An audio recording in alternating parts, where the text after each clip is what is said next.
Guys, welcome back to the channel. Luis here. We're gonna go ahead and set up the other two grow bags, the 30-gallon grow bags, and then I've got a few smaller ones. I think I have one that's like a 15 or 20, let's say inch, 15 or 20 gallon, and then I have a 5, a 7, and I think a 3. For those, it's probably gonna be peppers, maybe some herbs. I'm not quite 100% sure. Maybe just some flowers. Anyway, I'm gonna show you how we set this up. So I'm gonna go over to the compost bin. I'm going to grab my regular compost bin down there, and then I do have the sub pot over there. I'm going to go ahead and grab some of the worms in there. We'll dump them in here. I do have, I have my kitchen compost bucket. So this is going to be okay, so $1.50 over a Dollar Tree. We have some 50-cent seed packets. I have Alyssum in that one, and I have the French marigolds. I think these are a dwarf variety, so perfect for a 30-gallon container. We have some basil that I actually found kind of hanging out in the garden. I haven't watered it. It's really light, and so I'm going to transplant this out. And this is an orange peach tomato right in front of my zinnias and my cilantro, so I kind of want this one here to kind of shade out the cilantro back here, because we get some intense heat from over there. I am going to trim this one back, but for now it's giving it, well, it's actually not giving it all that much shade when it goes over, when the sun goes over. See, it gives it that shade. Anyway, so we want to build these individual gardens, individual containers as their own ecosystems, and so then that way they all kind of maintain each other. So I know these are some heavy feeders in here, the tomato and especially the basil. And then in the other one, the fourth one down, right here, you can see the basil. I have another can for that one. That one's going to have some Minnesota Midget cantaloupes. Love those, some of my favorites. I will go ahead and set up another one of these teepees. I'm going to tie off the top. We're going to do some Minnesota Midgets over there. We're probably going to do some nasturtiums kind of hanging off the side. And I'm trying to figure out what else, as if that wasn't enough already. And then that way we'll go ahead and get these set up, and so everything is basically just going to try and take care of themselves. These are heavy feeders. These are going to have need a lot of moisture, so you do need to keep on top of these. I might actually hook in directly into the drip system and then just add in, I don't know, oh, this one has a grow in it, so it doesn't need the drip system. I might do the drip line going all the way around. Anyway, let's go ahead and set you guys up for the time lapse. But before we do that, tomatoes, you want to bury them basically all the way down, and so I'm going to put this all the way down into there. These not so much, but I'm going to do that anyway. This one I'm going to basically bury it here, and let me go ahead and get, first off, this thing tied off before we get any plants or any seeds in the ground. I'm going to go ahead and take care of the composting portion first.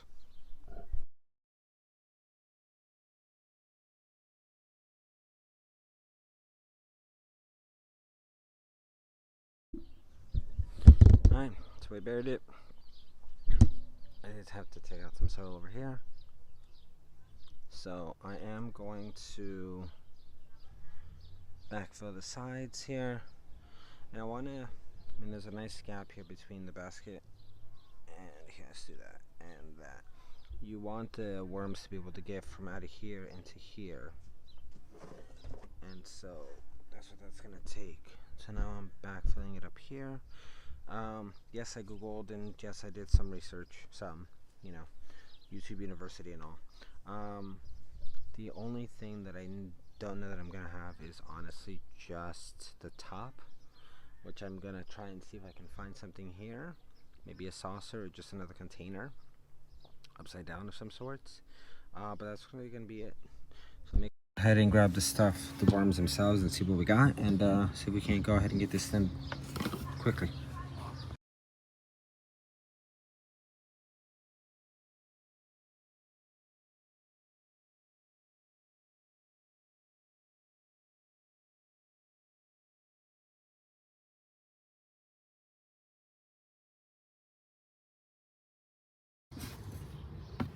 Alright, so I went ahead and pulled some of the compost from the bottom from my big bin. Obviously, I know you guys may or may not have worms already. That's why you're watching this video, to get this set up. Piece of plastic in here. So you may want to check either online for sources of worms, or you can actually check your local shops. Check your Facebook groups, check Yelp, check wherever, Google in general. Like, where can I get red wigglers locally? And so I'm trying to find, there we go. I'm trying to find some worms for you to show you guys. The red wigglers, they're nothing phenomenally fantastic, although the work they do, it basically is. So I'm going to line the bottom of this container. I have the compost bucket over there, that way the worms can move up. And then on top, I do have some grow mulch I'm going to put on top, and we'll go from there.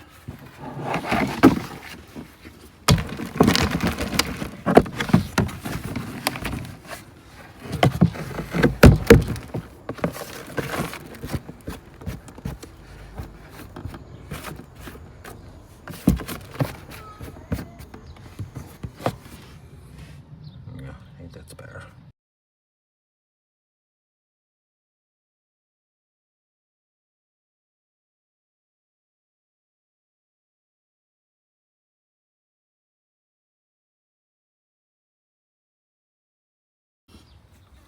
That is basically it.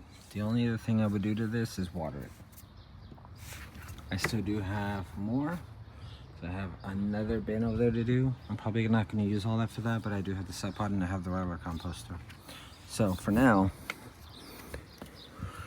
the composting portion of this is done. And this one, I'll do videos on this as to how to maintain it, but essentially you're just going to come in here every so often. I'd say like maybe once every couple weeks.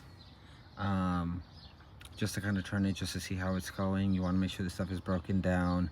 The smaller you cut the stuff up, the easier it is going to be for them to eat through it. I know that watermelon, I probably should have cut it up, maybe the banana. So that's one of the pro tips for that.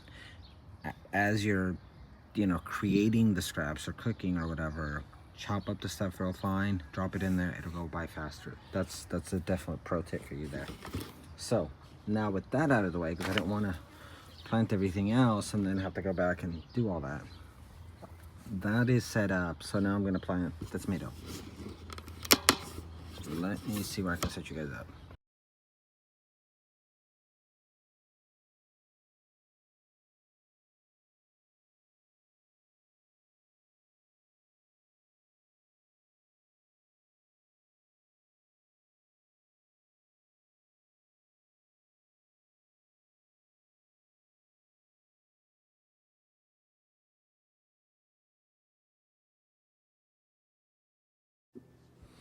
Okay, so I went ahead and I finished that one. Let me show you what that one looks like real quick.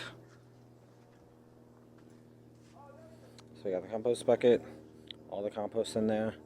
I planted out some marigolds. I planted out some alyssum, marigolds on that side, or alyssum on that side, basil on that side, and the tomato. Watered it all in. I used the rest of the compost and made this one. Same process, except I shot that one for a YouTube short. So we're going to go ahead and now we're going to go ahead and plant the rest, more basil in here. I have seeds for nasturtium and for the Minnesota midgets, and I'm going to put in a teepee just like that one. And I did go ahead and tie it off at the top, so I'm going to go ahead and put in the teepee over here straight up. And then I will go ahead and get in the seeds in here. But that's pretty much it on the in bin compost bin. So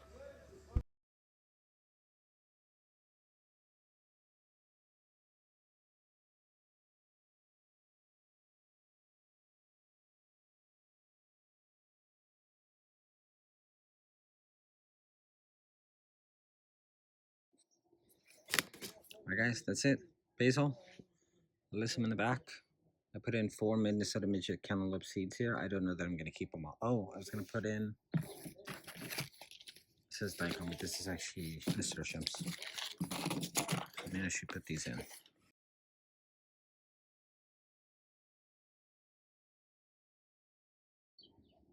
Alright guys, well that's the whole container.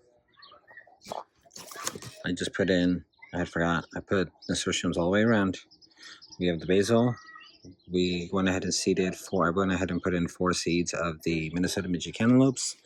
Back there, I put some alyssum, and then that's the inworm bin. I'm going to go ahead and water this in, and we'll go from there. Alright, so this is what we got going on in this bed. We got some French marigolds, dwarf French marigolds. We're putting some Crimson Radish Giants. I'll toss in some alyssum just to finish out that pack. I already have the basil in. And I'm going to try some golden zucchini. So in this bed, or in this, I'm already calling them beds. In this container, I've got the winter squash. That's going to be my summer. So just to recap, one container has your tomatoes. You can make one, if you want, you can make them do just either cherry tomatoes or small tomato or whatever tomatoes you actually eat. Depending on your support system, might be one or the other, or you can also even do dwarf tomatoes. They have dwarf varieties. You can just, or container varieties. You can do multiples in one bag, or you can mix it up. But you want to make each system, or each container, each bed, it's its own mini ecosystem. Now, you don't have to put worm bins in all of them, but it's actually not a bad idea. Yeah, it's going to take up some space, but it's going to take up that much space. And at least that way, make sure it keeps you on track not to pack too much in there. So this one has French marigolds, alyssum, basil, the orange peach tomatoes, and a container, and a worm bin. This one has peppers. It has some greens on the understory. I'm going to go ahead and harvest those out maybe later tonight just to clean it out, water it in really well. And I'll probably plant some beets or maybe some radishes, because at this point you are putting in the different things to the garden. You don't want to overpower everything, and you don't want to pack too much in. You do want to do the intense gardening, but you don't want to pack too much in. And as the stuff is coming up and growing and coming out, plant some more stuff. So as soon as I pull these out, I'm probably going to put in either beets or radishes, or maybe even carrots or something else. Maybe radishes to go in here. And because I've already got radishes growing, this is helping me with my succession sowing, which is something that you should be doing. In this one we have just the 2 eggplants because I know they'll get really big. We have basil. I did put bush beans in here, but they haven't come up. This was old seed. I don't remember if I replanted it with the ones I got from the Dollar Tree. And I also do have nasturtiums in here. And so we'll see. We'll keep an eye on this one. I don't know if the bush beans are going to be great for this one, but we'll see. This one, we have the Minnesota Midgets, we have the alyssum, we have the marigolds, and we have the worm bin. I'm really liking actually the white one, just because I want it to stand out so I can actually remember, oh crap, I do have a bin in here, and that way I can see it. Whereas that one,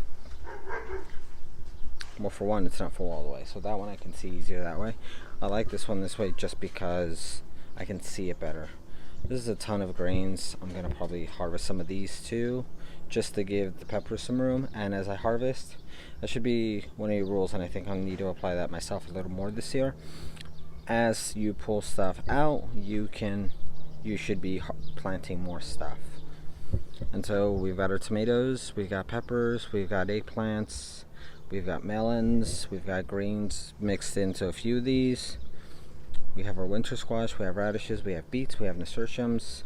We want to go ahead and have each grow bag as an ecosystem, so I'm thinking maybe one main crop. The other one would be something small like a radish or a beet, and then you also want to add in some flowers. And as you harvest out the beets or the root crop, your main crop is going to fill in the back of it, the rest of it. Here we have some beans. This could be just any one of the regular containers like this. You can do a circle of beans all the way around. You can put them in rows however you want. You can do rows of bean plants, and then in between maybe put in some radishes or some beets. And as you're pulling out those radishes and beets, then those bush beans are growing up. This one looks like it's going to have a lot of flowers on it. This one is just a tree. Then we're going to have our summer squash with the radishes, the alyssum, more basil. The basil honestly is really just to keep the pest away. I do have these. I'm going to keep the pepper. The eggplants I'm not so sure. The smaller ones I might do more basil and maybe some herbs, some other herbs. I'll have to check my stash, or maybe just flowers. Maybe just marigolds to like kind of have around. So you can go ahead and have a full garden of all of the staples in it. Now, saying that, just because that's what a rounded garden should have, that doesn't mean that that's what your garden has to have. If you guys don't like, say, eggplants, who the hell says you have to grow it? If you don't like beans, who the hell says you have to grow it? Just do yourself a favor, try it, grow it. If it does well and you like it, great, keep growing it. If it tastes like crap and you don't like it, guess what? Next year, don't grow it again. So definitely, I think that's one of the biggest things that people fall into. It's like, I want to grow everything, but or I want to grow everything because that's what I'm quote unquote supposed to grow. But what if you don't? There are people that don't like tomatoes. What if you don't like tomatoes? You don't have to grow tomatoes. We like to try all kinds of different vegetables, especially the weird ones. You'd like to have a nice little project every now and then, but if you don't, just grow your staples. I mean, honestly, I don't have to have 2 containers of peppers, although you could do 1 hot and 1 mild, or 1 sweet. But again, if you don't like hot peppers, who says you have to grow them? What if you don't like eggplants, or you don't like eggplants that much and you only have 1 plant? Well, one of those eggplants can be a pepper plant. Again, you definitely do want to mix in some flowers.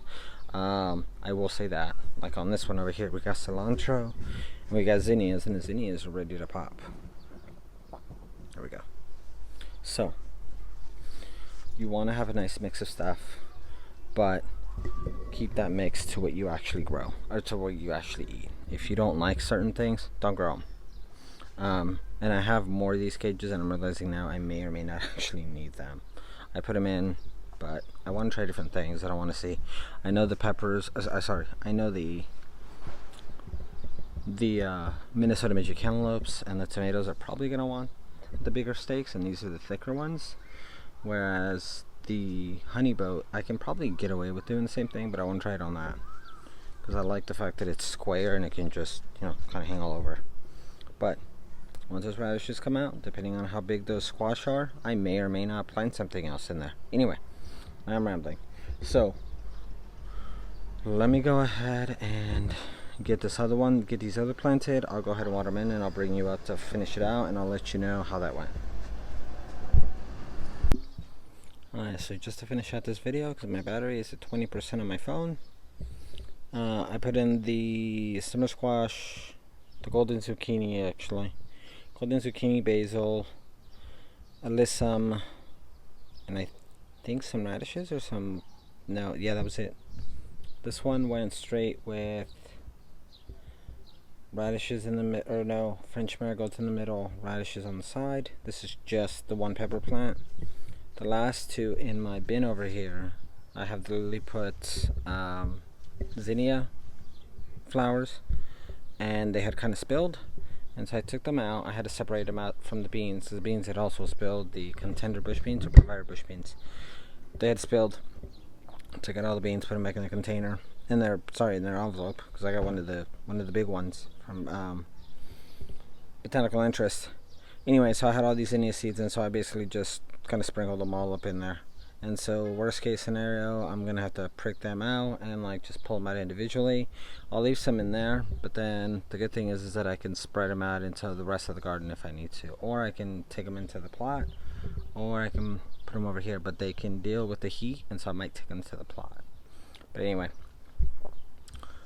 this is probably gonna be a long ass video, but that shows you that it doesn't matter whether you have raised beds, the metal raised beds, or regular raised beds, or other raised beds, or if you have if you have plastic containers, grow bags make it a whole lot easier. They're a lot cheaper.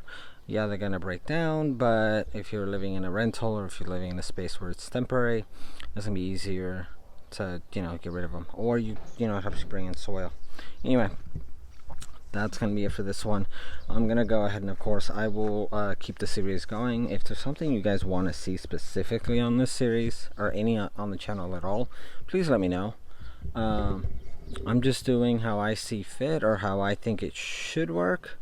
If there's something that you guys know that has worked for you in the past, or something that maybe you want to try, but for whatever reason you can't or won't or whatever on your plot, or you just want to see how it works for me, please let me know that as well.